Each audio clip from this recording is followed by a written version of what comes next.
GDS 7 CPC क्या होता है, फिटमेंट फैक्टर क्या है, क्यों 125% डीए को सब्सट्रैक्ट कर दिया जाएगा, नया डीए कितना होगा, GDS पे कमेटी का रिपोर्ट कब लागू होगा, क्या कैबिनेट कमेटी का रिपोर्ट अप्रूव किया है, क्या नया ज्वाइनिंग GDS को भी एरियर मिलेगा। ऐसे ही 10 डाउट्स इस वीडियो में क्लियर होने वाला है। तो हेलो फ्रेंड, मैं हूं खैरुल हक और आप देख रहे हैं वे फॉर एक्स।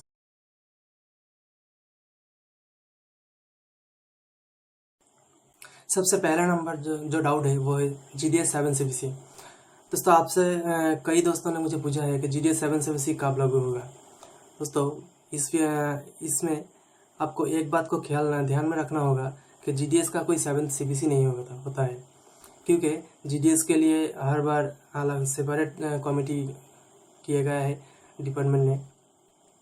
सिर्फ एक ही बार यानी कि सेकंड CPC यानी कि दूसरा बार जब सेंट्रल गवर्नमेंट एम्प्लॉई के लिए कमेटी कॉन्स्टिट्यूट किया था डिपार्टमेंट ने, उस समय GDS और जो डिपार्टमेंटल एम्प्लॉई है यानी कि CG एम्प्लॉई, उनके लिए एक ही कमेटी था।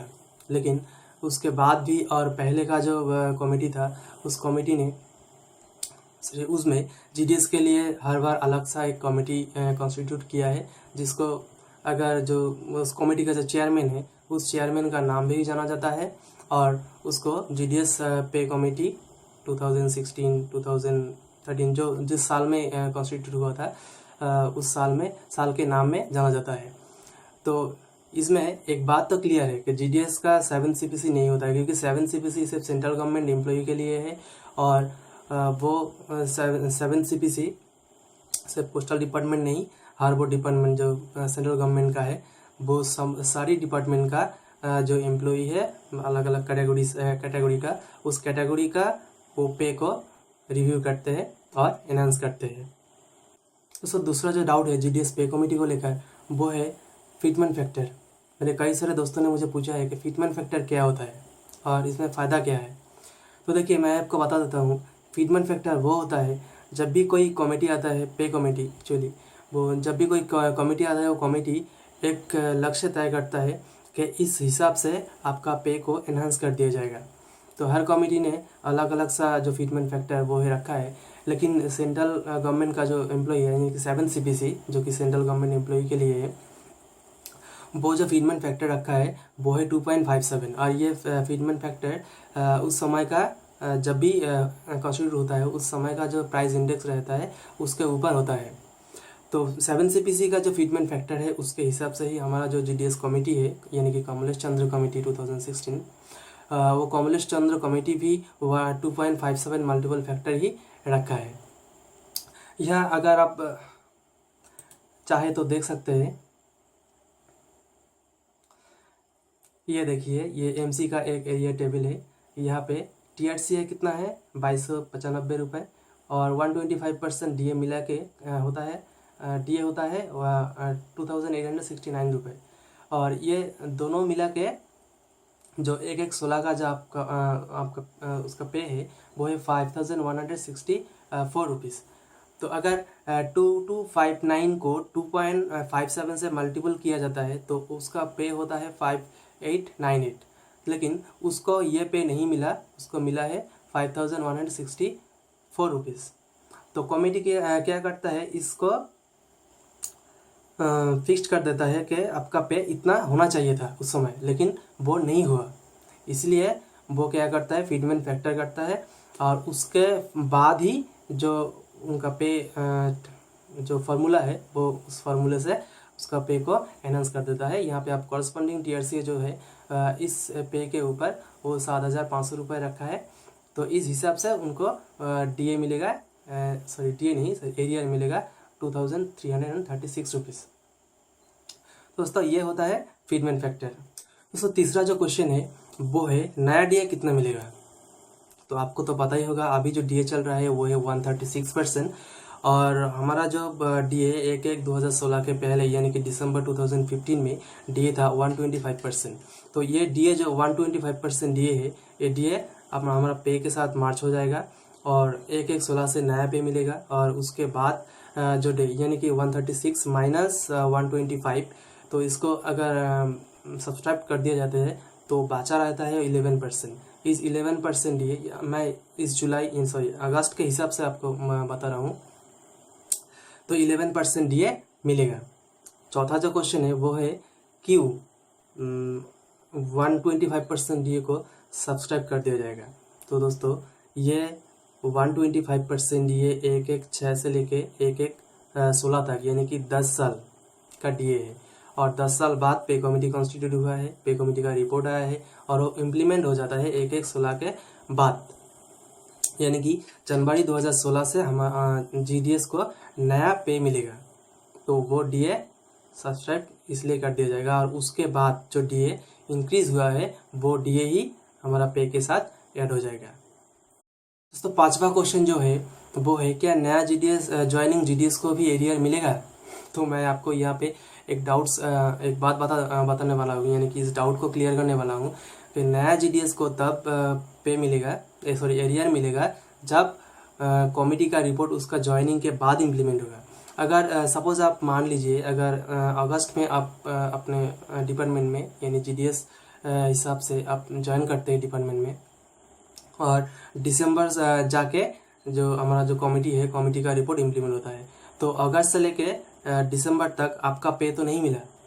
तो इस जो महीने है यानी कि अगस्त सितंबर अक्टूबर नवंबर, ये 4 महीने का एरिया आपको मिलेगा।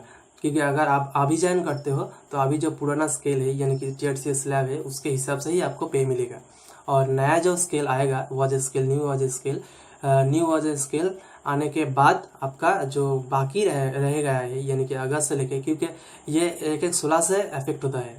तो आप भी इस समय में पर नया वॉज स्केल के अंदर ही पढ़ते हो, तो आपको क्या होगा, वो जो पे आपको नहीं मिला यानी कि जो इंक्रीज हुआ है पे वो आपको नहीं मिला, वो पे आपको दिसंबर यानी कि जनवरी वो जिस समय में एरियर पे होता है उस समय में जाके आपको वो पे मिल जाएगा। मेरे कई सारे दोस्तों ने मुझे पूछा है कि नया जीडीएस को जो ज्वाइन करेगा यानी कि पे कमीशन के बाद उसको पहले ही मंथ में कितना पे मिलेगा। तो दोस्तों आपको पुराना स्केल का पुराना पे कमीशन का इसका बात को सोचने का ही नहीं, क्योंकि आप ज्वाइन करेंगे नया ज्वाइन करेंगे और वो है 1/16 के बाद, तो आपको नया पे ही मिलेगा, चाहे वो 2 महीने 3 महीने बाद इम्प्लीमेंट हो, लेकिन आपका जो स्केल होगा नया ही स्केल होगा और आपका क्या होगा, नया पे ही मिलेगा। तो सपोज अगर आप बीपीएम में ज्वाइन करते हो जो कमेटी ने रिकमेंड किए हैं, और जो फ्लैश न्यूज़ आपने देखा है मेरे वीडियो में मैंने बनाया था, उस फ्लैश न्यूज़ के ऊपर आप चाहे तो डिस्क्रिप्शन में जाके वो वीडियो देख सकते हो। तो उस फ्लैश न्यूज़ भी अगर सर्च होता है तो बीपीएम में अगर ज्वाइन करते हो तो आपको 12,000 रुपये पहले महीने में मिलेगा, क्योंकि लेवल 2 है, एक है लेवल 1 और लेवल 2। तो आप जब नया ज्वाइन करेंगे आप तो लेवल 2 में नहीं पढ़ेंगे, आप लेवल 1 में ही पढ़ेंगे। तो लेवल 1 का जो पे रखा गया है वो है 12,000 रुपये। तो 12,000 रुपये के ऊपर आपको 11% डीए मिलेगा, आप कैलकुलेट कर सकते हो। और उसके बाद जो अलाउंस आएगा वो अलाउंस भी आपको मिलेगा। अभी जो अलाउंस बीपीएम को मिल रहा है वो है 175 रुपीज़ के आसपास, और कमेटी का इम्प्लीमेंट होने के बाद नया अलाउंस आएगा, तो क्या होगा, कितना आएगा, ये सब अपने पे के साथ ऐड होगा, जितना भी आएगा। लेकिन आपका पे जो होगा एक्चुअली वो है 12,000 रुपये, और उसके ऊपर 11% डीए अभी यानी कि अगस्त का हिसाब है ये, और जितना इसके बाद जितना डीए इंक्रीज होगा उसके हिसाब से ही आपका जो पे है वो बढ़ता जाएगा। दोस्तों नेक्स्ट जो डाउट्स है वो है कमेटी का रिपोर्ट को अप्रूवल के लेकर। आपने देखा होगा जो फ्लैश न्यूज़ जो निकल के आया है उस न्यूज़ में कि डिपार्टमेंट अप्रूव कर लिया है जीडीएस पे कमेटी रिपोर्ट को, लेकिन ऐसा कुछ नहीं है। वो एक फ्लैश न्यूज़ है और उन्होंने बताया है कि हमारा जो सीनियर ऑफिसर है उससे पता चला। इसका कोई गारंटी नहीं कि जो रिपोर्ट फ्लैश न्यूज़ निकल के आया है वो रिपोर्ट सच हो। तो इस बात को आप ऐसे ही सोच सकते हैं कि ये फ्लैश न्यूज़ है, अगर होता है तो अच्छा है, क्योंकि वहाँ पे जो पे है वो पे अप्रूव कर दिया गया है। कुछ ज़्यादा जो अच्छे रिकमेंडेशन था जीडीएस कमेटी का वो अप्रूव कर दिया है। तो अगर ऐसा होता है तो बहुत अच्छा है, लेकिन अलाउंस का जो मेथड है यहाँ पे, अलाउंस का जो मेथड है वो एकदम ही अप्रूव नहीं किया है। तो अगर ऐसा होता तो बहुत ही खराब होगा जीडीएस के साथ। हाँ, तो ये जो बात अभी चल रहा है कि जीडीएस का कमेटी का जो रिपोर्ट है उसको अप्रूवल मिला कि नहीं, तो आंसर एकदम स्ट्रेट है कि उसको अप्रूवल अभी तक नहीं मिला है। दोस्तों नेक्स्ट एंड लास्ट जो क्वेश्चन है वो है कब जीडीएस को एनहांस पे मिलेगा। तो मैं आपको बता दूं, अगर अभी पार्लियामेंट 11 से लेके 15 तक पार्लियामेंट सेशन है। उसके बाद कोई हॉलीडे होगा, उसके बाद जाके जीडीएस का जो पे कमेटी का मैटर है वो कमेटी का मैटर पार्लियामेंट में आएगा। तो अगर 15 यानी 16 17 जो भी हो, उसके बाद अगर जीडीएस कमेटी का मैटर पार्लियामेंट में आता है तो उसके बाद अप्रूवल का बाद आता है। तो अगर 2-4 दिन 5 दिन यानी कि हफ्ते अगर लग जाता है, तो मैंने मान लिया कि 15 दिन ही लगा, तो अगस्त के अंत में ही यानी और सितंबर के पहले में जीडीएस का जो कमेटी रिकमेंडेशन है वो अप्रूव हो सकता है।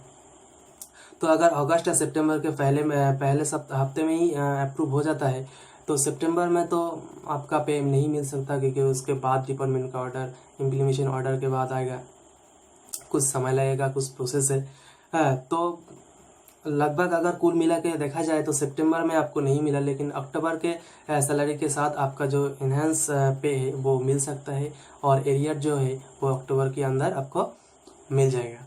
तो ये था 10 डाउट्स जो मुझे क्लियर करना था। मेरे बहुत सारे वीडियो में आपने कमेंट किया है, मेरे कुछ दोस्त ने मुझे मेल भी किया है, तो उस क्वेश्चन के ऊपर मैंने ये वीडियो बनाया है।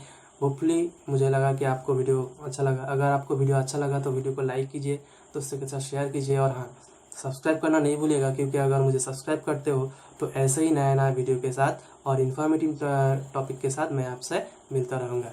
तो चलिए मिलते हैं नेक्स्ट वीडियो में, तब तक के लिए खुदा हाफिज़।